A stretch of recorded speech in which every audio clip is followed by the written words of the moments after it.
Bienvenue! Aujourd'hui, on va concevoir une machine à pince, comme dans les fêtes foraines et les Luna Park. Oui, une truquée comme les vrais, qui laisse tomber la babiole inutile juste quand tu penses l'avoir attrapée. Je pense que ça doit être un des seuls cas où tu prends du plaisir à te faire arnaquer. Et grâce à mon sponsor GoKitex.com, la machine que l'on va concevoir sera disponible en kit. Vous pourrez ainsi la réaliser vous-même. On en reparle à la fin de la vidéo. C'est parti! On va gagner des bonbons.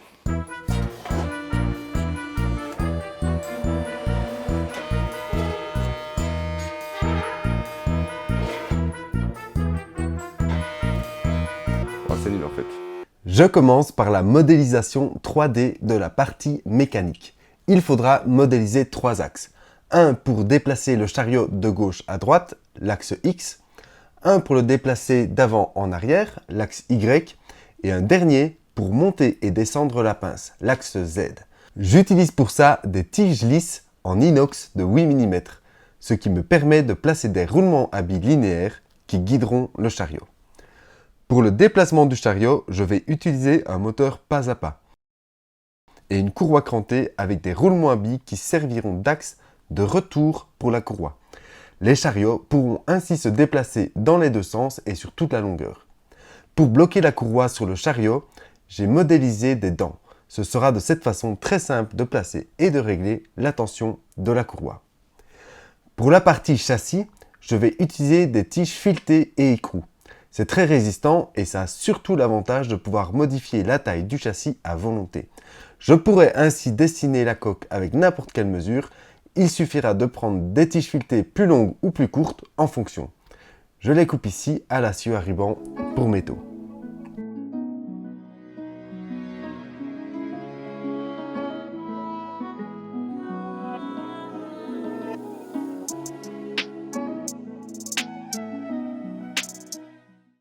Pour la pince, on va en utiliser une de fabrication industrielle. Elle fonctionne grâce à un électroaimant. Il suffit donc de modifier la tension à ces bornes pour qu'elle pince plus ou moins fort. J'ai dessiné le circuit électronique sur Fusion 360. Il permettra d'alimenter les 3 moteurs, de lire l'état des différents interrupteurs, des fins de course, des potentiomètres pour modifier la probabilité de gagner, mais aussi la force max de la pince et le nombre de crédits gagnés par pièce insérée. Elle doit pouvoir aussi gérer l'alimentation des LED ainsi que l'alimentation de la pince et le monnayeur. Une fois les empattements des composants et les pistes tracées, je peux directement voir le circuit en 3D et le commander sur un site de fabrication de PCB. Ici, je l'ai commandé sur PCBWay en Chine. Je pourrais également le réaliser à la CNC, mais s'il faut en faire en plusieurs exemplaires, ça va demander vraiment trop de temps, surtout pour un circuit relativement complexe. Une fois le PCB reçu, il ne reste plus qu'à souder les différents composants dessus et de se rendre compte de quelques erreurs de modélisation, mais ça c'est habituel chez moi, mais ça ne changera rien à son fonctionnement. Un petit coup de pince coupante, le câble prend moins de place et maintenant ça passe. Avec le câble connecté au microcontrôleur, on va pouvoir commencer la programmation. Je commence par la lecture des différents interrupteurs, fin de course et potentiomètre. Normalement, pour lire l'état d'un interrupteur, on utilise une lecture digitale, une lecture binaire. C'est-à-dire que le microcontrôleur va retourner un 1 si l'interrupteur est ouvert et un 0 si l'interrupteur est fermé. Le problème est que toutes les entrées digitales sont déjà prises pour d'autres fonctions. Je vais donc utiliser les entrées analogiques. Dans ce cas, le microcontrôleur va lire la tension à son entrée, un peu comme un multimètre, et il va retourner une valeur entre 0 et 1024. 1024 pour 5 volts et 0 pour 0 volts. Il suffira ensuite de convertir les valeurs de 512 à 1024, soit de 2,5 à 5 volts en 1, et les valeurs de 0 à 511 en 0 pour retourner une valeur binaire digitale. Je vais pouvoir fabriquer des câbles à la bonne longueur. J'utilise pour ça une pince à sertir avec des connecteurs XH-JST. Ils sont faciles à sertir, ne nécessitent pas de gaine thermo et peuvent passer jusqu'à 3 A. Bref, c'est assez universel et peu encombrant sur un PCB. Pour le monnayeur, il accepte n'importe quelle pièce ronde dans le monde. Il suffit de lui placer une pièce à copier dans une encoche et il va comparer si la pièce que l'on insère dans la fente est bien similaire à celle dans l'encoche. Si OK, il va envoyer un signal pour dire qu'un crédit a été inséré. Il suffit donc ensuite à mon circuit imprimé de récupérer ce signal et de le convertir en crédit disponible. Le principe est très efficace de par sa polyvalence dans le monde. Il est cependant limité à un seul type de pièce. On va continuer avec le contrôle des moteurs. Ce sont des NEMA 17, des moteurs pas à pas. Les moteurs pas à pas permettent un contrôle extrêmement précis de leur rotation. On peut leur demander de réaliser précisément un 32e de tour par exemple. Contrairement aux moteurs traditionnels qui ne nécessitent que 2 câbles pour les alimenter, ils nécessitent 4 câbles qui viennent alimenter 4 circuits de bobines en alternance, ce qui permet la rotation et le contrôle précis du moteur. Nous pouvons d'ailleurs programmer une fonction qui va calculer le nombre de rotations que le moteur doit parcourir pour atteindre son fin de course. Il nous sera donc possible de connaître la longueur maximale que celui-ci peut parcourir et arrêter le moteur avant qu'il ne force contre la butée du côté où il n'y a pas de fin de course. Toute la partie électronique semble OK. On va maintenant fabriquer la base en bois qui permettra la récolte des pièces ainsi que les boutons poussoirs de commande et l'affichage des crédits. Je découpe des plaques en bois de 5 mm avec un laser CO2 de 100 watts. Je le règle à 50% de sa puissance et à une vitesse d'avance de 15 mm par seconde. Pour la gravure des inscriptions, je réduis la puissance du laser au minimum, ce qui laisse le temps au bois de noircir. Autrement, le bois se désintègre si la puissance est trop élevée, ce qui est pratique pour couper, mais pas pour graver. Pour l'assemblage des plaques entre elles, j'ai modélisé et imprimé des petits angles en PLA avec des inserts. Ils y sont insérés dans la pièce en 3D en se servant d'un fer à souder. La chaleur fait fondre le plastique et l'insert se retrouve bloqué à l'intérieur. Pour bien faire, l'insert doit être à l'extérieur et se faire tirer vers l'intérieur lorsqu'on le visse. Autrement, il risquerait de se faire arracher. Les tiges filetées verticales sont installées dans le boîtier. Elles servent à la rigidité de la structure, mais également pour soutenir la partie mécanique avec les moteurs et également comme pied pour la machine. On peut maintenant placer la partie mécanique sur les tiges filetées. Les parois transparentes sont réalisées en acrylique coulé de 5 mm. La matière coûte assez cher, mais ça donne vraiment un effet de verre transparent sympathique et ça permet aussi surtout la gravure laser.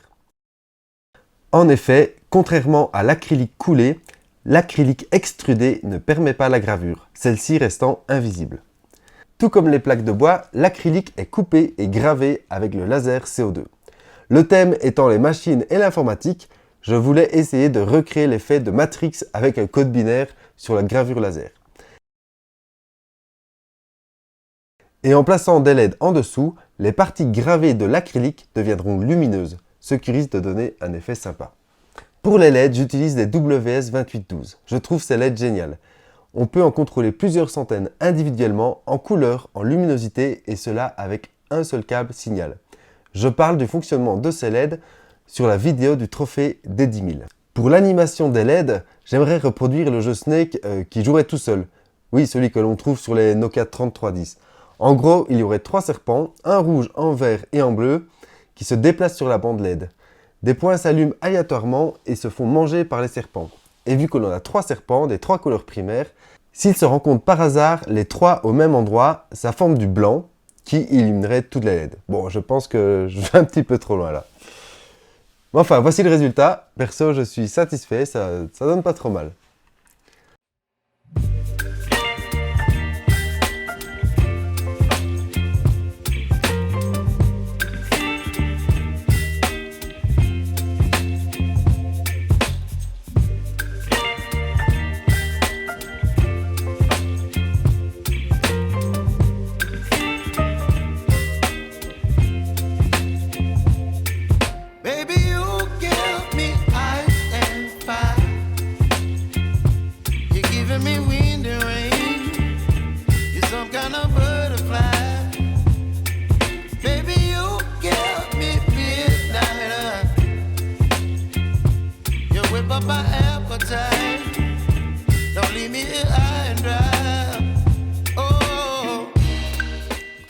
On va pouvoir maintenant régler les 3 potentiomètres. Le premier permet de régler la probabilité que le joueur a de gagner.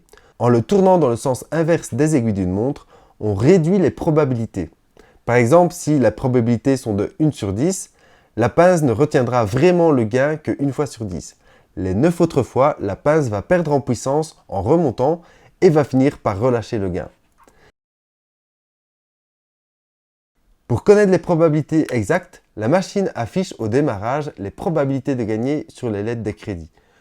Pour décoder la probabilité, il faut compter en binaire, chaque lettre du dessus valant le double de celle du dessous. Il suffit ensuite d'additionner les valeurs pour connaître la probabilité exacte. Le second potentiomètre permet de régler la force de serrage de la pince lorsque la partie est perdante. Il faut donc le régler pour que ça lâche l'article, mais qu'elle semble tout de même rester fermée. Oui, c'est dégueulasse, comme les vrais. Et là, ça me semble pas trop mal réglé, juste de quoi donner de faux espoirs aux enfants, d'avoir des bonbons, et en fait, ils n'arrivent jamais à en gagner. Et ça fait d'une pierre deux coups. J'économise les bonbons, et ça leur apprend la vie. Ouais. En surplace.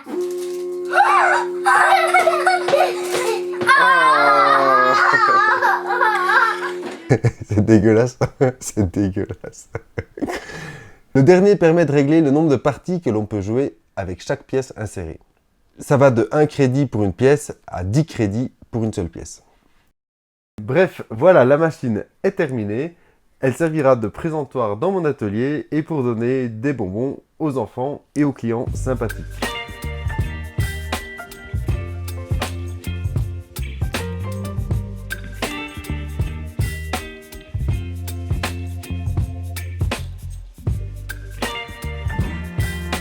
Try again. I don't do it since like 5 years. I've been a child. I don't think it must be too complicated.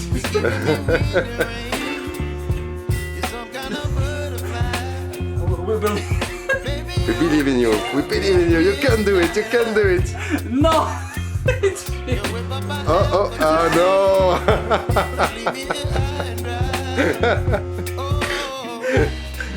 Maybe I'll be on a diet still. On a special Belgian diet. Not to eat too much.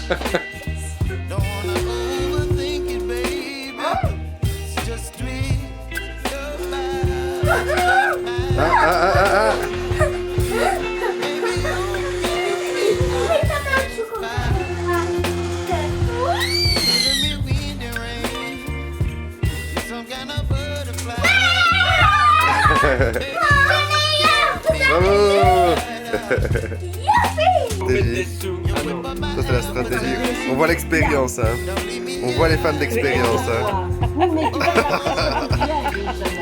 Ah non, Mais c'est peut-être stratégique, hein. C'est peut-être Oh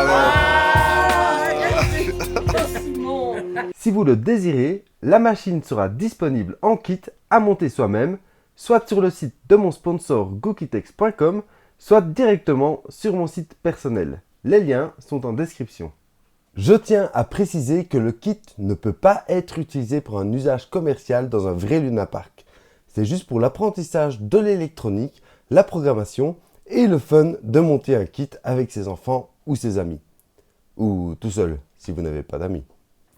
Attention qu'elle n'est disponible qu'en quantité très limitée et qu'en plus les délais risquent d'être assez longs car je fabrique toutes les pièces moi-même en plus de mes 2 autres boulots.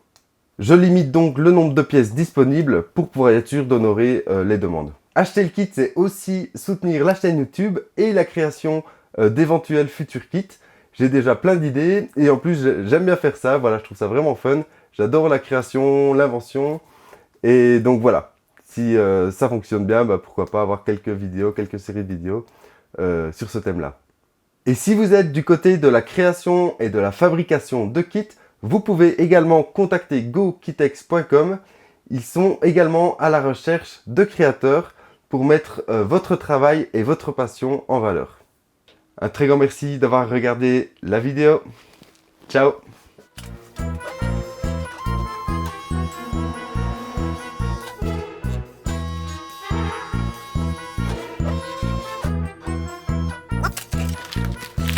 J'ai gagné des bonbons. J'aime pas les bonbons en plus. J'aime pas les bonbons.